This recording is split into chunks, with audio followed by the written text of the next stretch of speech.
Hi, and welcome to day 24 of documenting my journey for 1 year. I know I haven't uploaded in the last few days, but the reason was pretty simple.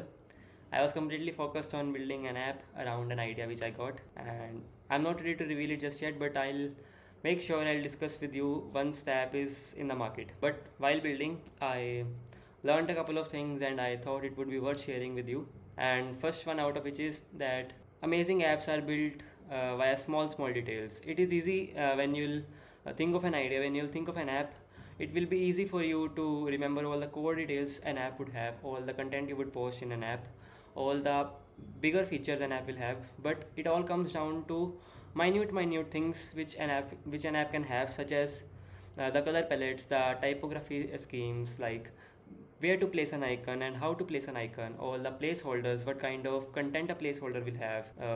The overall UI experience really influences that a user would continue using your app or he would just uninstall your app after using for some days. And individually, these decisions are very small, but when you compile them all together and when you see a whole finished product by the small decisions you took, you will come to know that how much improvement there is in your app when you'll use it or when another user uses your app and gives you feedback. And the second lesson was something I didn't much think about recently, but I was very much shocked when I got to know about it, that if you are launching an app or if you're building something you intend to put it out in market, you cannot use just any font, any image, video or animation or some visual content in your app without checking if it is commercially free to use or not, because not everything available out in the internet is for commercial uses.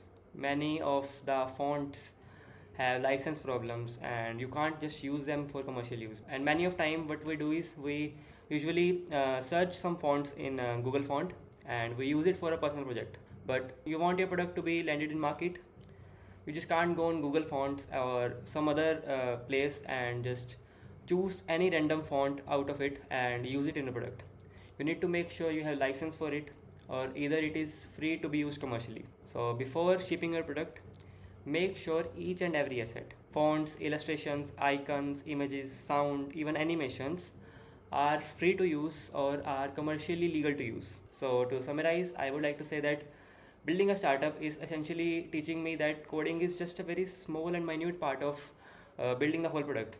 Design matters, user experience matters, legal details matter, and when all these things are put together, they'll build such apps which are legal and which users can trust and can rely upon. And that's all for day 24. I'll see you until the next update. Until then, keep building.